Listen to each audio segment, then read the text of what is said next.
Have you ever been confused in business, not sure where you want to start? Maybe you needed that little extra jump in your business. Well, we had Justin Spears with MXI Consulting on the podcast today. We talked about through things that you can do in your business right now to get more effective. I can't wait for you to listen to the show. Enjoy it. Please like and subscribe. Enjoy the show.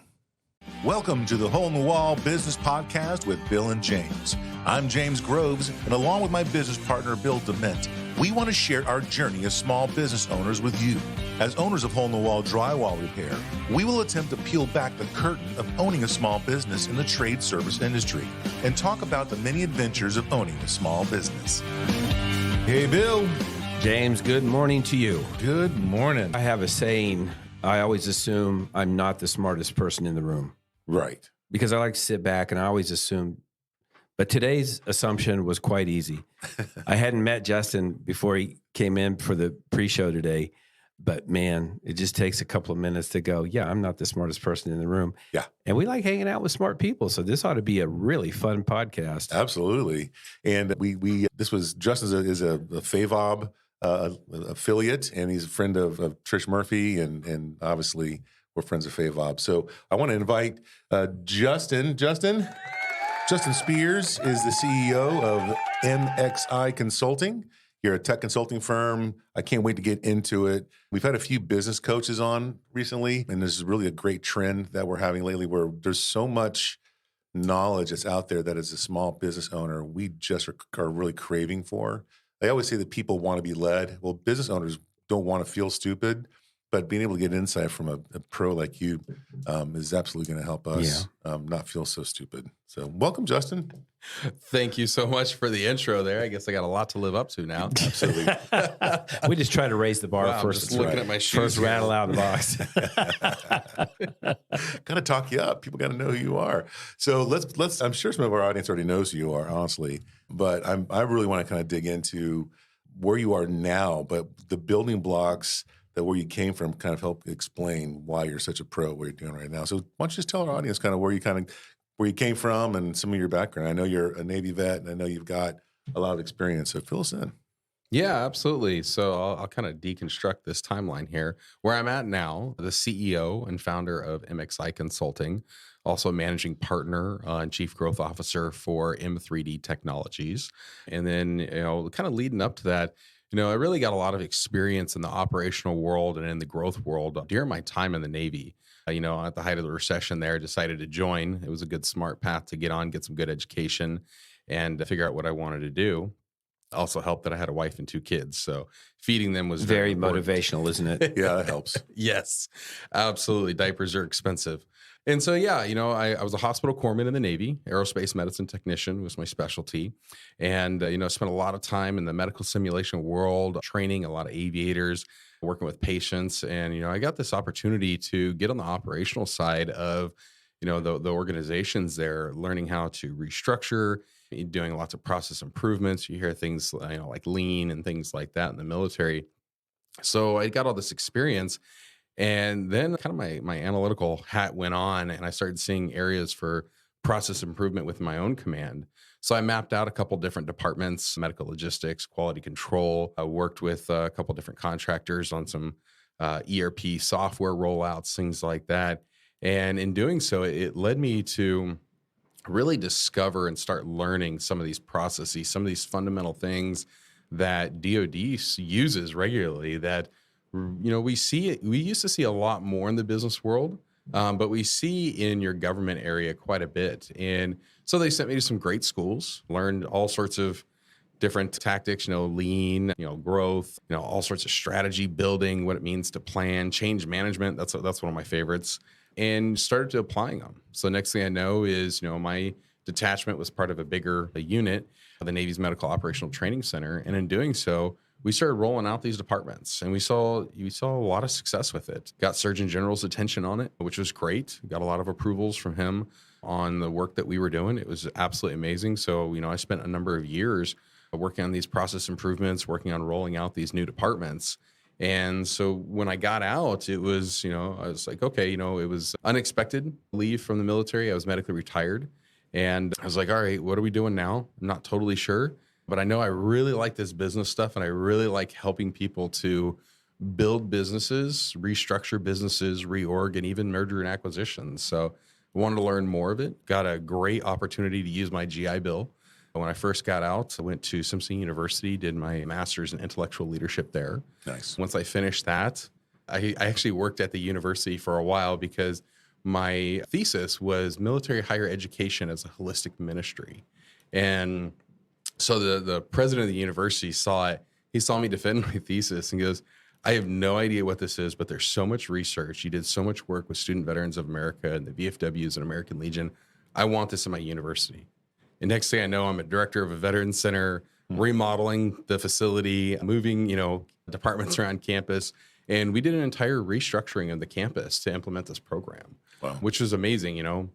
A year into the execution or implementation of this program, we were ranked number 11 university for vets in the nation. And this was a university that didn't have any veteran services before. Yeah, interesting. So it was really great, very rewarding doing that. While I was doing that, I worked with a local community organization.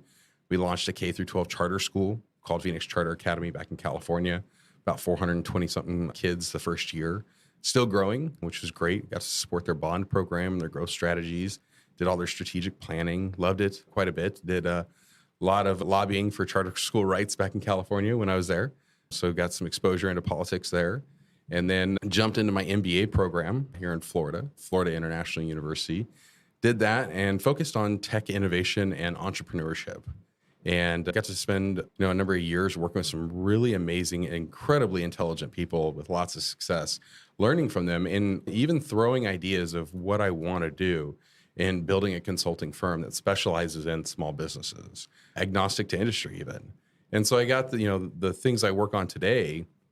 It's not something that just, kind of came out of thin air or a great idea I found on ChatGPT. Right. It's things I've been working on for 15 years and got to hone it together with some really great people that are incredibly intelligent professors, successful business people, things like that.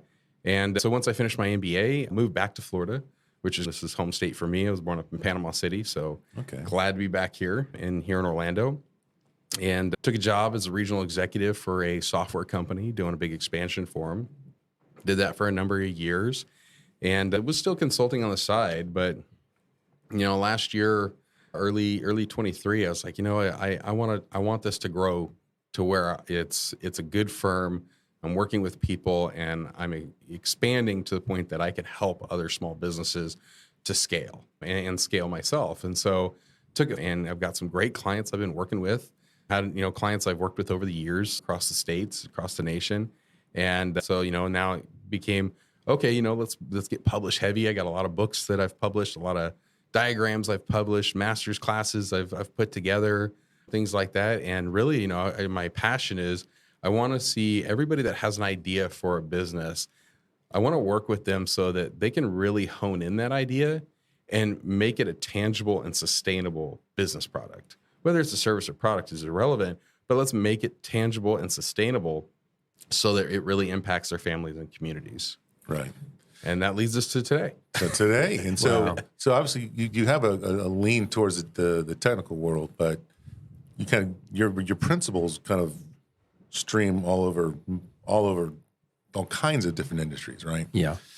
So I'm curious. I know you've built some great processes and some structure. I'm wondering if you give us a peek, behind the curtain a little bit on what some of those are, and what are some of the things that you're helping people kind of work through the process? Because I know a lot of times people start a business and go, "Hey, I'm a good landscaper. I'm a good drywall guy. I'm gonna start a business," and then we just start doing it. I know many great mechanics, but very few of them are great business people. Yeah. Right, because they haven't taken the time to go. And through the problem process. becomes, and I've heard you say it many times, James, that you're sort of putting the car together as you're driving it down the road. Mm-hmm. And that can be a challenge. Yeah. So I'm feel free to unpack some of that. I'd love to kind of learn a little bit about what you kind of walk people through. Yeah, absolutely. And that's actually a really good point, which is one of the reasons why, I have been tech heavy because of, my background in tech and with tech businesses, but very agnostic. I have a huge background in trades before the military. So worked in a number of trades, have trade apprenticeships as well, carpentry and welding. So, I love that side of the industries. But yeah, it is agnostic, but it's really unique. You gave a great picture there of the mechanic kind of building the car as they go along. in the tech industry, we'll use that for example. A lot of engineers have a great idea for a product, but not a great idea of the business. And so that's where I like to come in and work with them. Things that, I've had failures along the years, and it's like, oh, that didn't work. Let's just remove that and not do that again. Or maybe we'll unpack it 5 years, 10 years when there's a different landscape or economy, something like that, to see if it applies better. But really it's going in and working alongside founders, executives with, a systematic process that's customized and tailored to their specific business, helping them understand a lot of concepts of, what does it mean to have a competitor intelligence model? What does it mean to be competitive? There's a lot of things in business. Like I really genuinely have a passion and love for how business works and business philosophies. And I feel like, there's a lot of people that get this great idea and they start businesses, but they don't understand the art of business. They understand the art of a product. And so in working with them, I want to instill in them this art of business, learn how to be competitive, not, in some crazy way. There's really healthy ways to do business. All my successes are done off of teaming and partnerships. There's not a single success I have that I've done myself. And I say that very openly and very bluntly, because to make it in this world and in the world of business, you have to have those partnerships. And then even, I evaluate partnerships, just like you evaluate employees. If we're working together, I'm going to do a performance review on our relationship every quarter. If I'm dumping money into it, there's no ROI or there's no LFI I learned from investment philosophy. Why am I going to continue to do it? Just because we're buddies? Like, that's great and all, but I'm just not going to do business with you. We'll still play basketball, but right. That's just what it is. So there's a lot of things, so I kind of put together this 9-step, 9-point roadmap that I call my strategic solutions roadmap. And, it starts off with building out, routine cadences, things like that. So I'm not huge on meetings. I found many ways to increase productivity by reducing meetings and implementing software. So having those strategic touch points and a cadence are really important. So, after that, jumping in and doing regular analyses on a business, learn, what have you done? If this is the first time you're doing a strategic assessment, go back to your founding documents. Where have you been since then? It could be a 20-year-old business. It could be a 2-year-old business. And once you do your assessment, then every 2 years, you should be doing an assessment of your company, full top to bottom, every employee, everything that you've done, every action, every strategy, every initiative.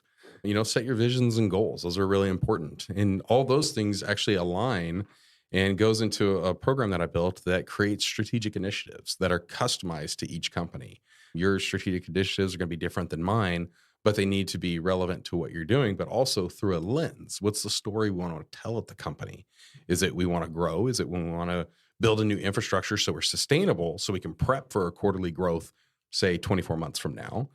Are we going into a model where we need, next round of seed funding? We've got a lift we're going after, things like that. Like all of your initiatives are different in phases of businesses as well. And then your action plan, 24 months tops. I talk about this with a lot of people. The idea of a 5-year strategic plan from years ago is gone. It is.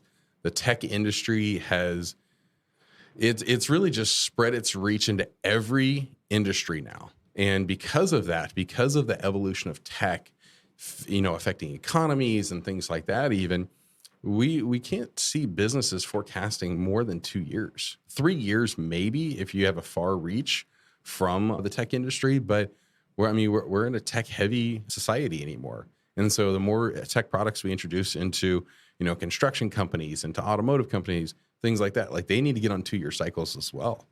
And then, I do a lot of deliverables for all the companies I work with. So I don't want to add a heavy lift to their company. I want to work with them and complement them. So things like, their business assessments, their strategic plan, their initiatives, performance indicators. So there's a lot of that, even the implementation plan of who's doing what, who's overseeing what. So really a lot of what I want to do with these companies is every action that you do, whether you're independent and don't have a board, you're small to medium, you have a board that you're accountable to, you should be accountable in some space. And in doing so, every action of everybody on the team, including yourself, should tie back to why are we doing it? How are we doing it? When are we doing it? And what are we doing? And so that should be tracked at 100% of the time. That's positive management of any business. And I've seen over the years, especially a lot of the entrepreneurship forums and shows and stuff that I've gone on in different events, we've seen this huge rise over the last, I would say 6-7 years of entrepreneurship. I mean, it's a very entrepreneurship heavy region, our country even. But we've also seen a major closure of startups. If you see, 90% of startups don't make it past 3 years, but look at how many startups fail at 3 years. That 90% is a little skewed on what it shows. But if you see that it's like 60% of businesses close after 3 years. Wow. And that's up from the 30% we saw over 10 years ago. So, it kind of motivated me to do a deep dive and go, why are these closing? Well, we have a lot of programs out there like, hey, start a business. That's great. But you got to learn how to do business, not just start it. You got to learn how to be competitive. You got to learn to understand markets. You got to learn to understand strategic partnerships even. Did you know that there are over 140 million homes in the U.S.? 97% of them have walls and ceilings that are built using drywall. The drywall repair industry is simply enormous, valued at over $13 billion a year. We're hole-in-the-wall drywall repair, and for years we have been perfecting the art of repairing drywall, developing and refining our systems, and strengthening our brand. Our business model is simple, scalable, and easy to learn. We believe it's a real game changer. We are successful drywall repair pros who decided to take our repair business to a higher level, growing both our franchise training and support to industry-leading standards. You'll benefit from our vast experience helping your franchise hit the ground running and achieve success quickly. We'll give you access to our marketing team that has created strategic programs designed to get your phone ringing and booking new business fast. Join a fast-growing leader in an exciting dynamic segment of the home service industry by franchising with hole-in-the-wall drywall repair. Start building your own business and securing your own financial future today. So like even a good idea doesn't mean it's going to be a good business. Right. Even a good product doesn't mean it's a good business, because multiple successful businesses have multiple successful products. And so making sure that you have the idea that is not just a cool idea. I mean, I get people that say, yeah, I'm going to do this. And they kind of look at you like, agree? And you're like, it's a cool idea. Can you make $1 million a year at it? I don't know. Can you make $1 million a year at it for 10 years in a row? I don't know. Right. And that's the startup. We want to make sure that we have the experience and we have our own autonomy as our own bosses. We want to fire the boss. No one wants to work for anybody anymore, And we saw it during COVID because everyone was laid off and they wanted to. So how many small businesses did startups? I'm doing a woodworking business, or I'm crocheting. There was a record number of businesses started during COVID. Which was great, except that without the background or without at least someone helping them kind of guide through this knowledge, they will. I didn't realize it was 60% after 3 years. Right now, I mean, like you were saying, there is, we have a record number of businesses that have started up, pop-up shops, pop-up businesses since COVID. We also have a record number at the 3-year mark, which we're in, that are closing. Yeah. That's interesting. Yeah. And that's something that'll not like. A lot of your government agencies aren't tracking. It's bad numbers. It's really bad. We're seeing very destructive numbers right now. And so, people learning to build these effective and efficient businesses, they have to be customer centric. They have to be employee centric. The model of a business has changed, especially since COVID. Absolutely, organizational behavior and culture is missed by so many startups nowadays. Yeah. Well, even the tech side, I mean, every business, no matter how hands-on your business is, every business has some sort of tech component now you need to have. Mm-hmm. My landscaper has to have a tech component because of the way he bills, and the way he keeps track of the jobs that are coming and going for each week. Everybody needs business. You own a restaurant, there's a tech component to that. You're going to do online ordering. How are you going to process your payments? How are you going to take care of your employees and keep track of all your HR stuff? That's all tech-based. And even as a drywall company, we become more of a technology company anymore than we are doing drywall services, because we have to keep track. We have to manage our job flow through technology. Our CRM system's built to make sure that we can keep track of that customer, nothing falls through the cracks, as well as paying your employees and making sure your marketing machine's still up and running. So those are things that it's difficult to kind of think about when you're just starting. When we coach people as we try and get them on board through franchising, and we have to make them aware that this is not just a set it and forget it mentality. Every couple of years, you do have to kind of go back to the drawing board and see, where are we? Because technology has shifted. processes. I mean, heck, Google shifts, every quarter they're doing something new. So you better have some sort of insight for that as well. So I didn't really think of it in a 2-year mark. I've always been like, this was long term. Yeah, it's an interesting take on that. Even when I interview people, or when I was interviewed back in the day, it's like, well, what's your 5-year goal? It's like to make a paycheck, because I always To keep eating and living indoors. Yeah, it's really changed quite a bit, and like you're bringing up Google and different changers in the industries and our economies, these impacts that these huge tech companies have had. We're now at a point, like I said, 2-year model. We don't know what that's going to change with the adoption and the public access of AI yet. It's too early. So that could change even more. Absolutely. Yeah. Yeah. Yeah. And we actually had a nice conversation about AI yesterday at lunch. It's like, a lot of people are afraid of it. And the people are they're afraid that it's going to take over the world, and we all saw Terminator, and we all know that Skynet's going to come down and kill us all. But, being able to say, it's not going anywhere, and it's only going to compound and grow faster and faster and faster. We have a buddy of ours who owns an insurance company, and he gets so many phone calls, especially in the state of Florida, because insurance companies are closing and all kinds of things are going wacky, that he couldn't hire the people to answer the phone fast enough, cheap enough. So he found an AI bot, a company that basically answers the phone and talks and sounds. It's not perfect, but boy, oh boy, if you need to filter out the riffraff, so it helps him. So AI is helping him, even just being able to filter the phone calls on the way in. We don't realize it, but being able to, even our phone system, you call up, there's press 1 for this, press 2 for that. There's technology based in there, and it's there for a reason, because every time I turn around, the phone's ringing and saying, don't you want me to change your car insurance? It's like, no, leave me alone. Boop.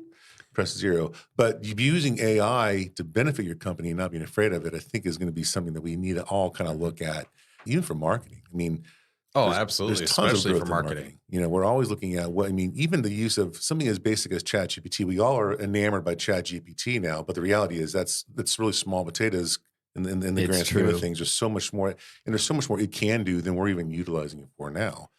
So instead of being afraid of it, I kind of want to learn. Yeah, well, it's coming whether you're ready or not. That's what we were talking about at lunch yesterday. Is the Tesla Optimus robot, where they're going to have these things doing everything. They're going to be mowing your yard, building Teslas. They're going to be cleaning your house. They're going to be checking you out at whatever it is you need done. And they're saying sub $20,000 per unit. Yeah, it's amazing. It's incredible the amount of advancement we're seeing since the public access of OpenAI. And it's an interesting point that you're talking about there is, I do a lot of, in my consulting, I do consult quite a bit on how we use AI emulation. So how to emulate larger companies. One of the measures of success and growth for especially small businesses, or when do you hit that medium-sized business mark?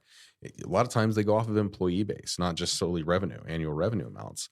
And so, if they have 50 employees and they want to get to a point of 200 employees, well, doesn't it make logical sense if I act like I have 200 employees and I'm productive as in 200 employees, but I only pay 50 employees, how quickly will I get to 200 human employees? And so I do a lot of consulting on a program I have called HR.ai of how to build an HR.ai human relations. We're replacing it with hybrid relations now. So every employee has employees. You train bots. You treat them like an actual human employee. So, it helps companies to emulate larger companies, which if you can do the same work and you can do it more efficiently and cost effectively, bonus, you're going to clean up in that industry. Yeah. So now there's your growth model.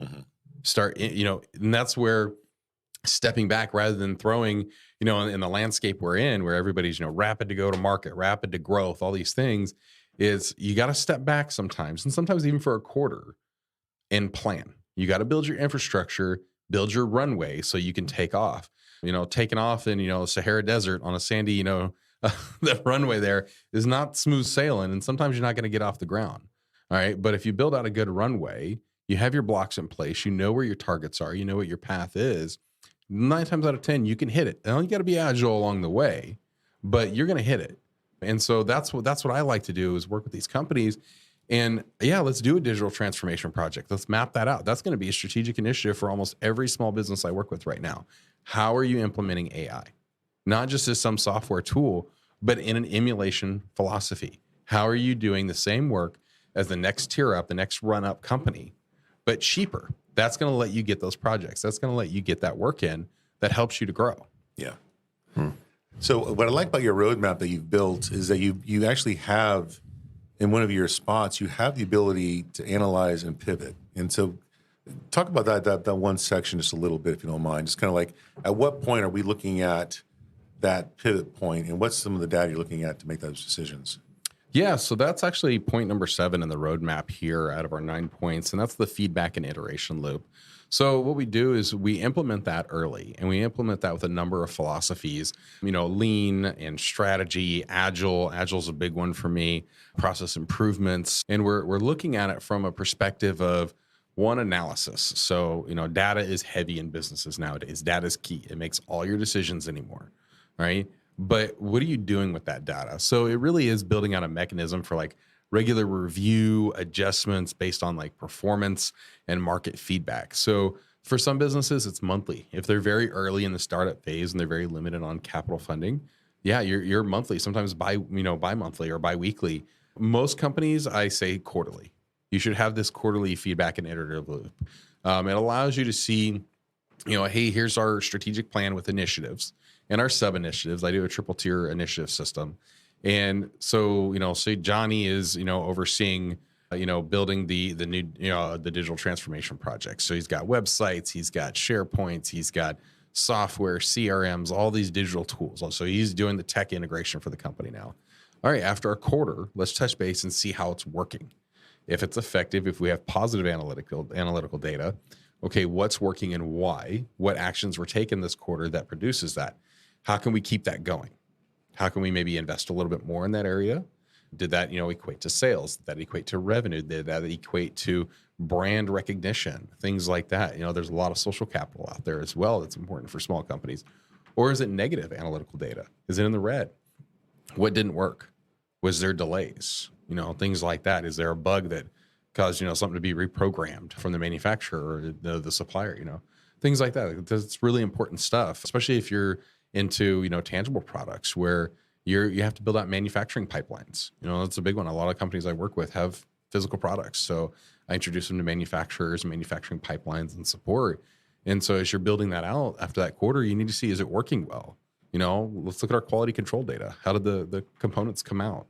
How did delivery go? What's the customer satisfaction and feedback ratings? Things like that. So it allows for you to remain on the plan, but pivoting very quickly using Agile methodologies. And that thought process of, with Agile, you want to define a small period of time. So it could be 2 weeks, it could be 3 months. And in that small period of time, you're going to execute to get to a specific iteration of your business or a product or service, whatever it is.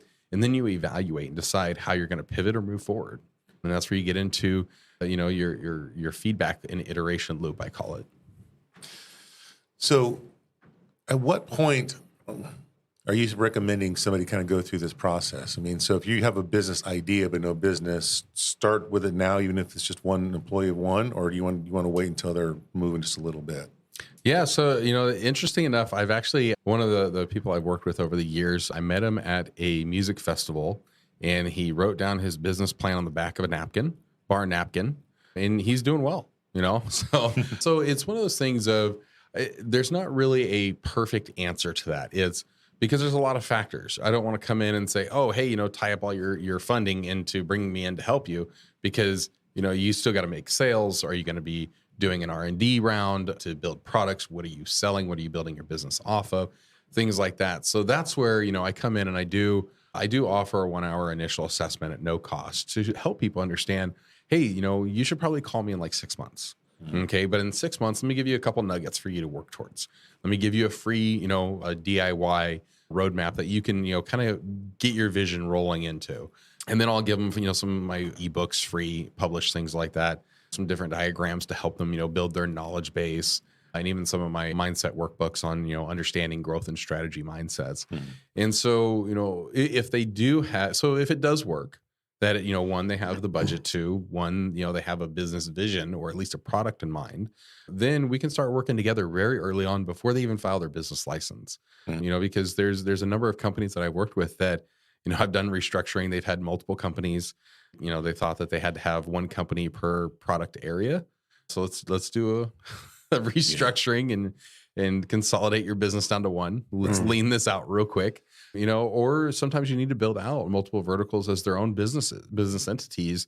If you're going after, entertainment things, or you have specialized licenses in one vertical versus the other, sometimes it's good early on to build that out. So, there's a lot of strategy, even how you structure your business, even how you formulate business models and bylaws, what type of business you file a license for. Are you going to go incorporated? What type of corporation, LLC, nonprofit, for-profit? Like, there's so many things out there, and there's a lot of good advice out there. But I always tell people, be very cautious of free advice, because sometimes it'll suck you in. I always ask people, deliver on the data, what's actually worked, and so when I give people advising on even how they structure their business, I'm thinking tax incentives. I'm thinking tax breaks. I'm thinking, what are Florida's incentives? With Enterprise Florida, like, are they moving here? I've worked with companies that have moved here from out of state, because they have manufacturing, and it's a lot easier to ship in and out of Florida than it is a lot of other states. Right. We don't have the state tax. There's a lot of incentives. You can get grant money. So there's a lot of it that plays into that as well. Well, and you've been published a little bit. You've got a lot going on publishing wise. So there's data out there that people can grab. And I know that you've got a resource for us, for our listeners. I'd love to kind of talk about that and what they can get, even if they're just in this process of doing their own recon. Is what's the next step for them? And you have a website that you have, and I'll put it in the liner notes as well. Yeah. I wanted to give away some free stuff to the audience here for listening. Thank everybody for having me on the show and listening as well. I love talking about this stuff. But yeah, if you go to go.mxiconsulting.com/hole-in-the-wall podcast freebie, you'll be able to get your own DIY strategic solutions roadmap. And once you download it, I've thrown in a second freebie in there just for fun, but it's my 10-week exercise-based strategic growth mindset workbook that I published later, tail end of last year. Right, so they can kind of, even just kind of before they even get started, start working through this workbook, kind of get their ideas in line, even before they call you or move forward with the process. Because frankly, again, I want to caution people, a great idea doesn't make a great company. You make sure you know what you have before you start going down that road. I don't like to see people waste time and money.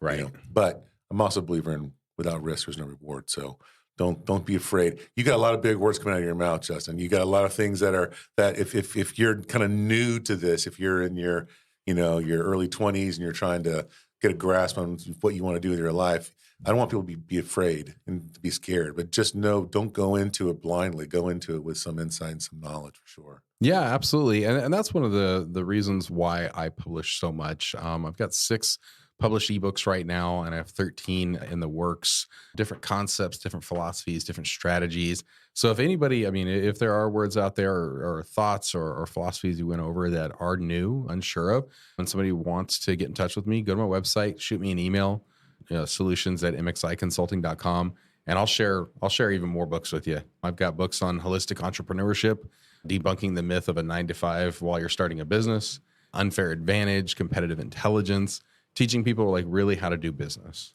Yeah, I actually made a note because I've learned a word of the phrase, because we were talking about ROI, but you also mentioned LFI. Correct. And Yeah. I was like, oh, I didn't get that. And it was learn from investment. Yeah. Yeah, I dig that. It's like, okay, so it may not be $1, but there definitely is a knowledge investment that was made. That's kind of cool.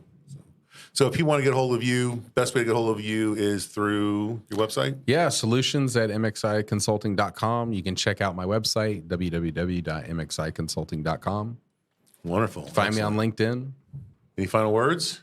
I just knew we were going to learn something. I know. I try to stay as quiet as possible because I just wanted to Just learn. listen and soak. Yeah. Yes. We told you, listener, we like being around smart people. We do like smart people. Justin, thanks for coming in, man. Yeah, I really thanks for appreciate it. taking Thanks the for all the time. work you did. Thank you for your service, all the work you're doing with FAVOB. And I love the heart that you have. We echo the same thing. Helping small businesses succeed is kind of where we are. So thanks, everyone, for listening. Another great show. We'd like to thank you for listening to the Hole in the Wall Business Podcast with Bill and James. We'd love for you to join our Facebook group and keep the conversation going. If you'd like to learn more about us and our business, check us out at holeinthewall.com. If you'd like to learn more about how to start a hole-in-the-wall franchise, go to holeinthewallfranchising.com.